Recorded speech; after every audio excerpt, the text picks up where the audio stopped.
नमस्कार बच्चों। कक्षा 10वीं हिंदी कोर्स ए कृतिका भाग 2 पाठ नंबर 2 जॉर्ज पंचम की नाक। और इसकी जो लेखक है कमलेश्वर जी हैं। पहले देखिए पाठ का परिचय क्या है। प्रस्तुत व्यंग्य कथा में दर्शाया गया है कि नाक मान सम्मान व प्रतिष्ठा की द्योतक है।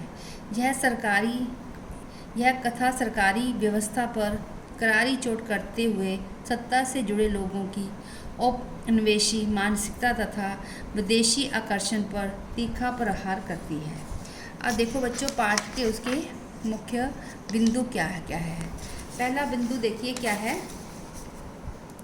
एलिजाबेथ का भारत आगमन। अब देखिए बच्चों, इस पॉइंट पे हम चर्चा करते हैं। बात उस समय की है जब इंग्लैंड की रानी एलिजाबेथ अपने पति के साथ हिंदुस्तान आने वाली थी। अखबार में उसकी चर्चा हो रही थी। शाही दौरे के लिए जो तैयारियां हो रही थी उनकी खबरों में से समाचार पत्र भरे थे। रानी के दर्जे की परेशानी थी कि हिंदुस्तान, पाकिस्तान और नेपाल के दौरे पर रानी कब क्या पहनेगी। उनका सेक्रेटरी जो जासूस भी था, पहले ही दौरा करने वाला था। नया जमाना था, इसलिए फोटोग्राफरों की फौज भी तैयार हो रही थी। इंग्लैंड के अखबारों में छपी खबरें अगले दिन हिंदुस्तानी अखबारों में नजर आती थी। रानी के नीले रंग का सूट बनवाया, जिसका जो रेशमी कपड़ा हिंदुस्तान से मंगवाया गया था, और 400 पाउंड उस सूट पर खर्चाया आ गया था। रानी की जन्मपत्री भी छपी और प्रिंस फिलिप्स के कारनामे भी छपे। उनके नौकरों, खाना पकाने वाले खानसमों और अंगरक्षकों की पूरी जीवनियाँ देखने में आई। जहाँ तक कि शाही महल में पलने वाले कुत्तों की तक की तस्वीरें भी अखबारों में छपी। चारों तरफ बड़ी धूमधाम मची हुई थी। राजधानी में खूब तहलका मचा हुआ था। रानी 5,000 रुपये का रेशमी सूट पहनकर पालम के हवाई अड्डे पर उतरेगी, इसलिए कुछ तो होना चाहिए। देखते ही देखते नई दिल्ली की काया पलट होने लगी। सड़कें नई बन गई, इमारतों ने कोमलांगी की तरह श्रृंगार किया। अब देखिए दूसरा जो बिंदु है, जॉर्ज पंचम की नाकसबंदी दास्तान। अब क्या थी, सब कुछ होता जा रहा था, लेकिन सबसे बड़ी मुश्किल थी जॉर्ज पंचम की एक नाक। इस नाक की भी बड़ी लंबी दास्तान है। एक समय इस नाक के लिए कई आंदोलन हुए थे। राजनीतिक पार्टियों ने प्रस्ताव पास किए थे, चंदा जमा किया गया था, नेताओं ने भी भाषण दिए थे, अखबारों में भी इसकी कई खबरें छपी। जॉर्ज पंचम की नाक रहने दी जाए या हटा दी जाए, इस बात पर बहुत बहस हुई। हर राजनीतिक आंदोलन की तरह कुछ पक्ष में थे, कुछ विपक्ष में। ज़्यादातर लोग खामोश थे, उनकी ताकत दोनों तरफ थी। जॉर्ज पंचम की नाक के लिए हथियारबंद पहरेदार नियुक्त कर दिए गए। हिंदुस्तान में जगह जगह ऐसी नाकें खड़ी थी जिन तक लोगों के हाथ पहुंच गए, और उन्हें शानो शौकत से उतारकर अजायब घरों में पहुंचा दिया गया। उसी जमाने में एक घटना घट गई। इंडिया गेट के सामने वाली जॉर्ज पंचम की मूर्ति की नाक गायब हो गई। हथियारबंद पहरेदार अपनी जगह तैनात रहे, गश्त लगती रही और मूर्ति की नाक चली गई। अब देखिए तीसरा मुख्य बिंदु क्या है।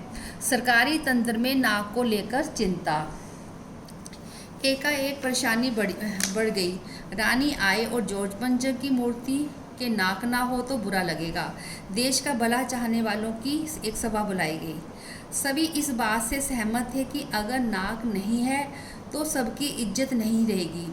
उच्च स्तरीय सभा हुई, दिमाग पर जोर डाला गया तथा परिणाम यह निकला कि हर स्थिति में इस नाक का होना बहुत ज़रूरी है। इसलिए एक मूर्तिकार को बुलाया गया उसको, और उसको कहा गया, हुक्म दिया कि मूर्तिकार ने आते ही सभी को हुक्म देने वालों के चेहरे देखे। पहले उन चेहरों पर अजीब परेशानी थी। कुछ चेहरे लटके हुए थे, कुछ उदास थे, कुछ बदहवास थे। उनकी हालत देखकर लाचार कलाकार की आंखों में आंसू आ गए। उसे जॉर्ज पंचम की नाक लगाने के लिए कहा गया। मैं जानना चाहता था कि जिस मूर्ति पर नाक लगानी है वह कब और कहाँ बनी थी, इसके लिए पत्थर कहाँ से लाया गया था। सबने एक दूसरे को देखा तथा नज़रों में ही नज़रें एक दूसरे पर जिम्मेदारी डालनी शुरू कर दी। बाद में एक क्लर्क को इस बात की पूरी छानबीन करने के लिए कहा। पुरातत्व विभाग की फाइलों को खोला गया। पर कुछ पता नहीं चला। क्लर्क ने लौटकर बताया कि फाइलें सब कुछ हजम कर चुकी है। यह सुनते ही हुक्म देने वाले उदास हो गए। एक विशेष कमेटी बनाई गई और उसे यह काम दे दिया गया कि जैसे भी हो ये काम हो जाना चाहिए। नाक लगाने का कार्यभार उस कमेटी को सौंपा गया। अगला था मूर्तिकार ने सुझाव कि मूर्तिकार ने नाक लगाने के लिए क्या क्या सुझाव दिए। मूर्तिकार को फिर बुलाया गया। उसने हल निकाला कि वह हिंदुस्तान के हर पहाड़ पर जाएगा और ऐसा ही पत्थर खोद कर लाएगा। कमेटी के सभी सदस्यों की जान में जान आ गई। सभापति ने बड़े गर्व से कहा कि हिंदुस्तान में हर चीज़ मिल जाती है, खोज करने की आवश्यकता है, मेहनत करनी होगी और इसका फल मिलेगा। आने वाला जमाना भी खुशहाल होगा। यह छोटा सा भाषण फौरन अखबारों में छप गया।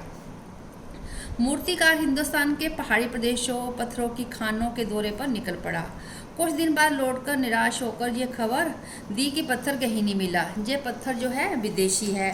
सभापति ने उत्तेजित होकर कहा कि विदेशों की सारी चीज़ें तो हम अपनी हिंदुस्तानी अपना चुके हैं।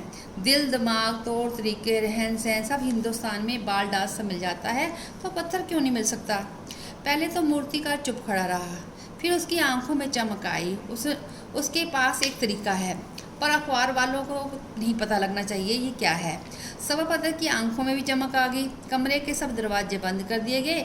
मूर्तिदार ने कहा कि देश में अपने नेताओं की मूर्तियों में से नाक उतार ली जाए, जो जॉर्ज पंचम की मूर्ति पर ठीक बैठे, और उसको हम लगा देंगे। ठीक है ना। सारे देश की मूर्तिकार ने सारे देश की नेताओं की मूर्तियों का अवलोकन किया, सबकी नाकों का नाप लिया और सभी जॉर्ज पंचम की नाक से बड़ी निकली। सुनकर सब निराश हो गए। सबको दिलासा देते हुए मूर्तिकार ने बताया कि बिहार सेक्रेटरीट के सामने सन 1942 में शहीद होने वाले बच्चों की मूर्तियाँ स्थापित है, शायद बच्चों की नाक ही फिट हो जाए। यह सोचकर वह वहाँ पहुँचा, पर उन बच्चों की नाकें भी इससे कहीं बड़ी निकली। राजधानी में सब तैयारियां हो चुकी थी।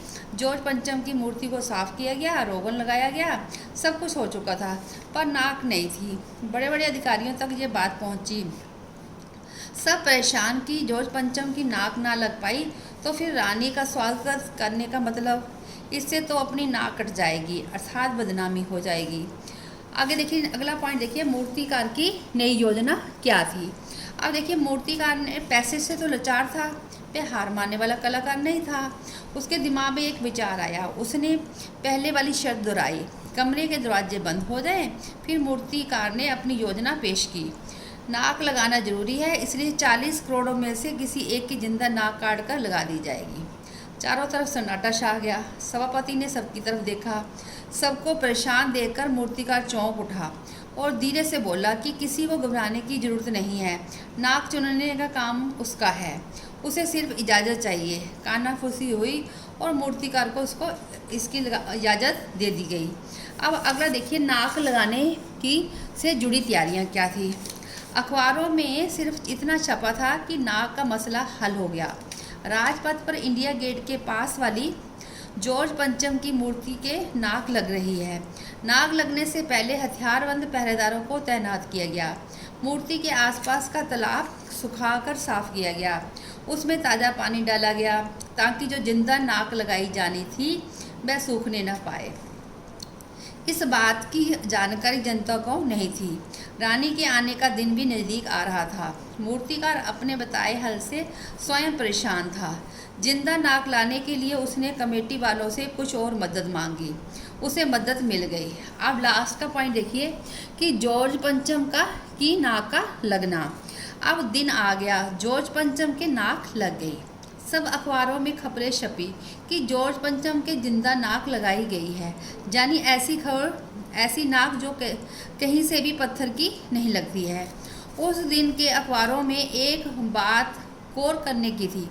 देश में कहीं भी किसी उद्घाटन का समाचार ना था, किसी ने कोई फीता नहीं काटा था, कोई सार्वजनिक सभा भी नहीं हुई थी, किसी का भी स्वागत नहीं हुआ था, कोई मानपत्र भेंट करने की नौबत भी नहीं आई थी, किसी हवाई अड्डे या स्टेशन पर स्वागत समारोह भी नहीं हुआ, किसी का भी ताज़ा चित्र नहीं छपा था।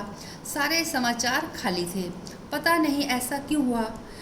लेखक पाठकों के लिए अंत में प्रश्न छोड़ देता है, नाक तो सिर्फ एक चाहिए थी और वह भी बुध के लिए। धन्यवाद बच्चों।